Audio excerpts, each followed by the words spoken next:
Washington, President Donald Trump challenged Secretary of State Rex Tillerson to compare IQ tests, delivering a sharp-edged ribbing that threw a bright spotlight on his seemingly shaky relationship with his top diplomat. The White House insisted the president was only joking. Trump issued the challenge in an interview with Forbes magazine, when asked about reports that Tillerson called him a moron after a classified briefing this summer. The president responded that if the claim was true, the two should duke it out in a battle of brainpower. "And I can tell you who is going to win," Trump said.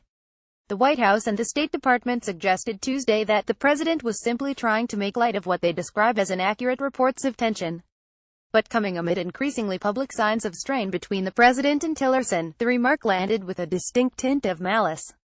Trump's comments have threatened to undermine Tillerson's diplomatic initiatives and sow confusion among allies and foes over whether he speaks for the U.S. and has the support of the White House. That uncertainty could impact a number of foreign policy crises, including the nuclear threat posed by North Korea and the imminent decision to be made as to whether to continue the Iran nuclear pact. Trump on Tuesday declared that he had confidence in Tillerson just hours after the publication of the interview, and before a private luncheon with Tillerson and Defense Secretary Jim Mattis. But people close to Trump say the president has grown increasingly dissatisfied with the former Exxon CEO, whom he views as holding a merely conventional view of America's role in the world and lacking star power. Tillerson, meanwhile, is said to have grown weary of Trump contradicting his public pronouncements and of becoming increasingly isolated in a capital to which he has never warmed. The NBC News report last week claiming Tillerson described Trump as a moron to associates after a highly classified July briefing brought the simmering frustration between the men into the open. This account is based on conversations with several White House aides, State Department officials and others who spoke with the two men over the past week. Seldom backing down from a fight, Trump escalated another public feud on Tuesday, unloading on little Bob Corker, a Republican senator who has dubbed the White House an adult daycare center and said the president could be setting the nation on the path toward World War III. Other GOP leaders urged the two men to calm a quarrel that could imperil the Republican agenda on Capitol Hill and lawmakers' election chances next fall. As for Tillerson, Trump had no relationship with him prior to last year's election but offered him the Secretary of State post after being impressed with his global oil tycoon resume and receiving recommendations from foreign policy heavyweights including former Secretary of State Condoleezza Rice and former Secretary of Defense Bob Gates. But the two men have not clicked, and Tillerson was soon painted by some America First forces in the White House as a publicity slow-moving globalist who did not grasp the nationalist platform of Trump's campaign.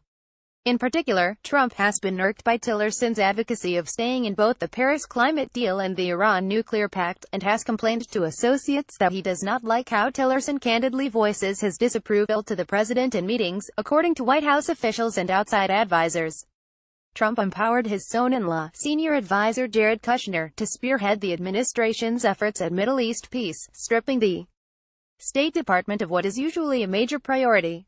Trump also grew annoyed with what he perceived as Tillerson's Goidelian approach to diplomacy with North Korea, declaring in a scorching tweet last weekend that the Secretary of State was wasting his time trying to negotiate with Little Rocket Man, Trump's nickname for Kim Jong-un.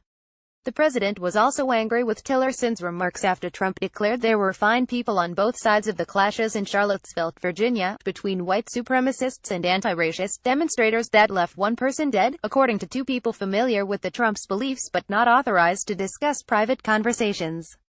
The president speaks for himself, Tillerson said at the time. The back and forth has been eyebrow-raising for foreign diplomats tasked with decoding U.S. foreign policy. While the State Department has assured diplomats there's no rift between Trump and Tillerson, the president's barbed comments have risked undermining confidence in the direction of Washington's foreign policy and given an impression of disunity in the cabinet, according to three foreign diplomats based in Washington. One specifically cited the confusion created by Trump's tweet on Tillerson's North Korea diplomacy, saying that if North Korea's interlocutors feel Tillerson lacks authority, they may be more hesitant to convey possible U.S. diplomatic overtures to their leadership in Pyongyang. The diplomats spoke on condition of anonymity because they were not authorized to speak publicly. Trump denied Tuesday that he was undermining Tillerson. Sitting alongside former Secretary of State Henry Kissinger at a White House meeting, Trump told reporters, "No, I didn't undercut anybody. I don't believe in undercutting people." And White House Press Secretary Sarah Huckabee Sanders tried to laugh off Trump's IQ comment. The president certainly never implied that the Secretary of State was not incredibly intelligent. He made a joke, no more than that, she said. But Tillerson has at times felt undercut by Trump's contradictory messages, including his comments on a crisis with Qatar this summer, according to a person who has spoken with the Secretary of State. Tillerson lost the argument over staying in the Paris Climate Accord, acknowledging he had been overruled. His budget proposal for the State Department, which featured drastic cuts up to 32%, was met with criticism from both sides of the aisle. And he was the target of a whisper campaign by nationalist advisors at the White House, including Chief Strategist Steve Bannon and his ally Sebastian Gorka. Vice President Mike Pence met with Tillerson over the summer to offer advice on how to ease tensions, according to a person familiar with the discussion. Tillerson has found other allies in the administration.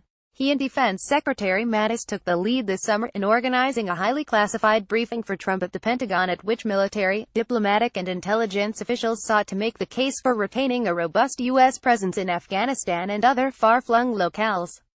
It was after that meeting on July 20 that Tillerson is alleged to have referred to Trump as a moron. Tillerson has dismissed reports of the remark as petty nonsense, and State Department spokeswoman Heather Nauert denied he ever said it.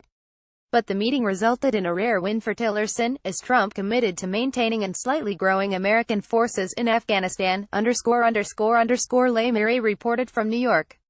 Additional reporting by Josh Lederman, Jill Colvin, Catherine Lucy and Julie Pace, Follow LeMaire on Twitter at http://twitter.com@JohnLeMaire and Lee at http://twitter.com@AppDiploWriter.